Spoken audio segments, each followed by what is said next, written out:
بسم اللہ الرحمن الرحیم۔ عزیزان گرامی، السلام علیکم ورحمۃ اللہ وبرکاتہ۔ امید ہے کہ آپ سب بخیر و عافیت ہوں گے۔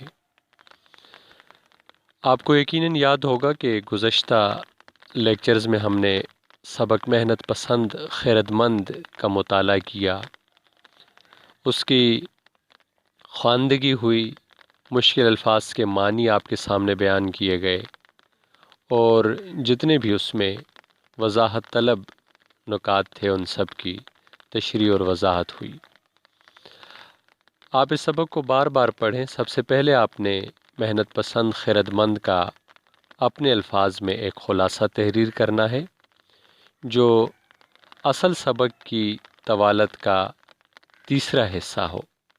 خلاصہ اپنے الفاظ میں لکھیں اور اصل جو سبق ہے اس کی لمبائی یا طوالت کے مقابلے میں آپ کا خلاصہ 1/3 حصے پر مشتمل ہو، یا عام الفاظ میں آپ نے امتحانی کاپی کے 1.5-2 صفحات پر مبنی خلاصہ تحریر کرنا ہے۔ خلاصے میں سبق کے تمام واقعات اسی ترتیب سے شامل ہوں جس طرح مصنف نے بیان کیے ہیں۔ خلاصے میں آپ نے اپنی طرف سے کسی بات کا اضافہ نہیں کرنا۔ اشعار، کوٹیشنز، تبصرہ، مصنف کا تعارف اور اپنی رائے، کسی چیز کی قطعی طور پر کوئی گنجائش خلاصے میں نہیں ہوتی۔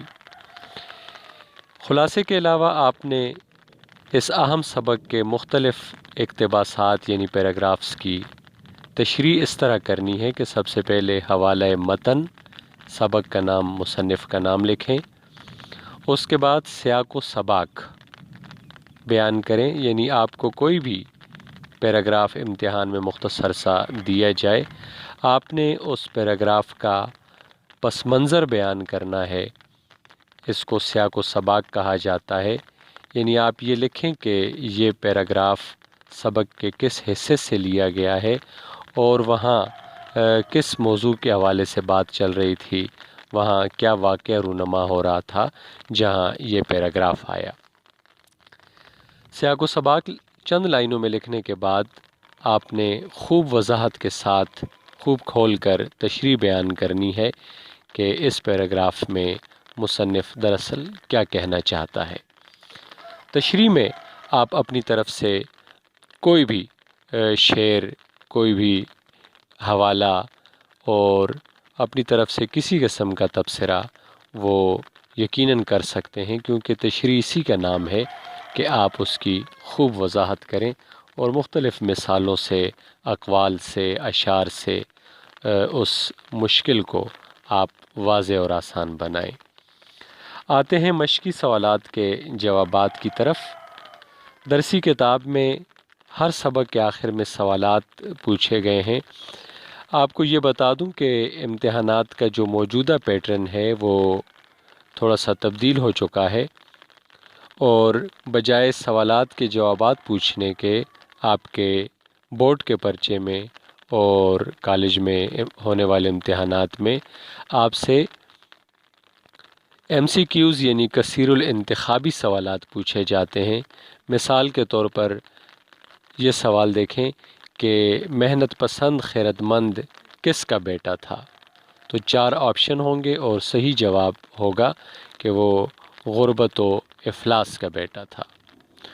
سدا کون سا موسم رہتا تھا؟ تو 4 موسم لکھے ہوں گے، آپ کا صحیح جواب ہوگا ٹیکسٹ کے مطابق سدا موسم بہار کا رہتا تھا۔ اسی طرح کوئی بھی سوال سبق کے کسی بھی حصے سے پوچھا جا سکتا ہے۔ تاہم مشقوں میں جو سوالات پوچھے گئے ہیں وہ سبق کی تفہیم کے لیے بہت ضروری ہیں، لہٰذا ہم ان کے جوابات بھی یقیناً تلاش کریں گے۔ آپ اپنے طور پر بھی تمام سوالوں کے جواب ٹیکسٹ میں سے اور اسی سبق کے اندر سے تلاش کر سکتے ہیں، تاہم آپ کی آسانی کے لیے میں یہاں مشقی سوالات کے جوابات آپ کو بتاتا ہوں۔ پہلا سوال، زمانے کے پیراہن یعنی زمانے کے لباس پر گناہ کا داغ لگنے سے پہلے لوگ کس طرح کی زندگی بسر کرتے تھے؟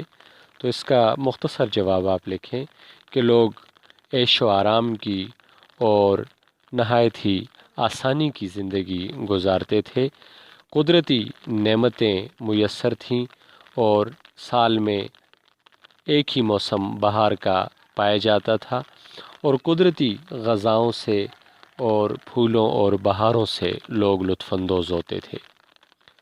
دوسرا سوال، جب غرور، خود پسندی اور حسد نے دنیا میں ڈیرے ڈالے تو لوگوں کی طبائع پر یعنی طبیعتوں پر کیا اثرات ہوئے؟ جواب، غرور، خود پسندی اور حسد کے آنے سے لوگ بالکل تبدیل ہو گئے۔ یہ سب اپنے ساتھ دولت کا پیمانہ لائے تھے اور اب لوگوں نے ذخیرہ اندوزی اور مال جمع کرنا شروع کیا، دوسروں کو محتاج دیکھنا پسند کرنے لگے اور نمود و نمائش کے شکار ہو گئے۔ تیسرا سوال، احتیاج اور افلاس نے حضرت انسان پر کیا کیا اثرات ڈالے؟ جواب، لوگ احتیاج اور افلاس یعنی غربت اور محتاجی کے مرید اور معتقد ہو گئے۔ اس کے نتیجے میں ہر شخص اپنے آپ کو حاجت مند جان کر فخر محسوس کرنے لگا، لوگوں کو طرح طرح کی حاجتوں نے گھیر لیا۔ دراصل یہ فطرت انسانی ہے کہ جب انسان قناعت کو چھوڑ کر حرص، لالچ اور طمع کی طرف بڑھتا ہے تو پھر اس کی ضروریات بڑھنے لگتی ہیں اور وہ چاہتا ہے کہ ہفت اقلیم یعنی 7 خزانے جمع کر لے، اور اس کی آنکھوں کی بھوک کبھی نہیں مٹتی، لہٰذا لوگ قحط سالی اور بھوک پیاس کے شکار ہو گئے۔ اگلا سوال، محنت پسند خرد مند سے رجوع کرنے کے کیا اسباب ہوئے؟ محنت پسند خرد مند سے رجوع کرنے کے کیا اسباب ہوئے، یعنی لوگ کیوں محنت پسند خرد مند سے رجوع کرنے لگے؟ اس کا جواب ہے کہ لوگ احتیاج و افلاس کی بلا سے نجات حاصل کرنا چاہتے تھے۔ لوگوں کو بھوک نے، غربت نے، مانگنے کی عادت نے کہیں کا نہ چھوڑا، چنانچہ انہوں نے سوچا کہ اب وہ اس بیماری سے کوئی نجات پائیں۔ اور آپ جانتے ہیں کہ تدبیر اور مشورہ نامی 2 بزرگوں نے لوگوں کو محنت پسند سے رجوع کرنے کا کہا۔ اگلا سوال، محنت پسند خرد مند کی شکل و شباہت کیسی تھی؟ تو جیسا کہ تمثیل میں ہر کردار وہ اپنی مثال آپ ہوتا ہے، مثالی کردار ہوتا ہے، جیسا نام ویسا کام، تو محنت پسند ہے، خیرت مند ہے یہ کردار، لہٰذا اس کی شکل و شباہت ایسی تھی جس طرح ایک بہت ورزشی اور محنتی انسان ہوتا ہے، مضبوط اور قوی ہیکل، اور اسی طرح جسم کی یہ کیفیت کہ چہرہ جھریایا ہوا، دھوپ سے تمتمایا ہوا، مشقت کی ریاضت سے بدن اینٹھا ہوا، پسلیاں ابھری ہوئیں، ایک ہاتھ میں کھیتی باڑی کا سامان اور دوسرے میں معماری کے اوزار لیے وہ مشقت میں مصروف نظر آتا تھا۔ اگلا سوال ہے، زمانے میں ہمت اور تحمل کا عمل دخل ہوا تو اس کے کیا اثرات مرتب ہوئے؟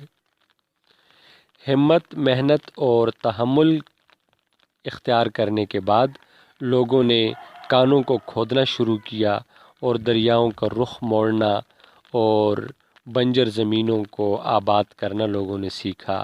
اسی طرح شہروں، قصبوں اور دیہاتوں کی بنیاد پڑ گئی، کھیت اناج سے بھر گئے، الغرض محنت کے نتیجے میں پھر خوشحالی آ گئی۔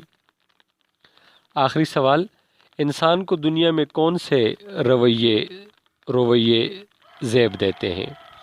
یہ ایک ایسا سوال ہے جو اس سبق کا حاصل ہے کہ محنت کے نتیجے میں انسان کامیاب ہو سکتا ہے، اور لالچ، طمع، غرور، خود پسندی، ذخیرہ اندوزی، تکبر، یہ بہت بری عادات ہیں اور ان کی وجہ سے انسان مختلف پریشانیوں میں مبتلا ہوتا ہے، دنیا اور آخرت دونوں کو وہ ہاتھ سے کھو بیٹھتا ہے۔ معاشرے میں ایک سوال آیا ہے، محنت کی برکات پر مضمون لکھیں، تو مضمون سال دوم کے پرچے کا اہم سوال ہے۔ اپنی جگہ پر اس کی ہم تیاری کریں گے، مضمون لکھنے کے آپ کو اصول سکھائیں گے۔ فی الوقت آپ نے اپنے طور پر محنت کی برکات یا محنت کی برکتیں کے عنوان سے محنت کی عادت کے حوالے سے ایک مضمون لکھنا ہے۔ ظاہر ہے کہ محنت ایک بہت اچھی عادت ہے، اور دنیا میں وہی لوگ عزت پاتے ہیں جو محنت کرتے ہیں، جو محنت پسند خیرت مند کی طرح ہوتے ہیں، وہ کامیاب رہتے ہیں۔ بے محنت پہ ہم کوئی جوہر نہیں کھلتا، روشن شرر تیشہ سے ہے خانہ فرہاد۔ تو محنت والے ہاتھ ہی معاشرے کا سب سے بڑا سرمایہ ہے، اور اگر یہ نہ ہو تو معاشرے کا سارا نظام درہم برہم ہو جائے۔ اگلے دو سوال ہیں خالی جگہ پر کرنا اور غلط صحیح کی نشاندہی کرنا۔ میں چاہتا ہوں کہ آج کی سرگرمی کے طور پر یہ دونوں سوال آپ اپنے طور پر حل کریں، اور اس کے بعد آپ کے معروضی پرچے کا ایک سوال اس مشق میں آتا ہے، رموز اوقاف کا بیان ہے۔ تو ہم رموز اوقاف یا ایکسکلیمیشن مارکس کے حوالے سے تفصیل سے کسی اور موقع پر پڑھیں گے۔ وہ علامات جو تحریر میں، گفتگو میں یہ سہولت فراہم کرتے ہیں کہ ہم نے کہاں کتنا روکنا ہے، اور ہم نے کس لفظ پر زور دینا ہے، کہاں وقفہ آئے گا، کہاں پر بات ختم ہوگی، ان کے حوالے سے ہم تفصیل سے کسی اور موقع پر الگ لیکچر میں اس کی وضاحت کریں گے۔ فی الوقت میں آپ سے اجازت چاہتا ہوں۔ آپ نے اپنے حصے کا کام محنت سے کرنا ہے۔ فی امان اللہ، خدا حافظ۔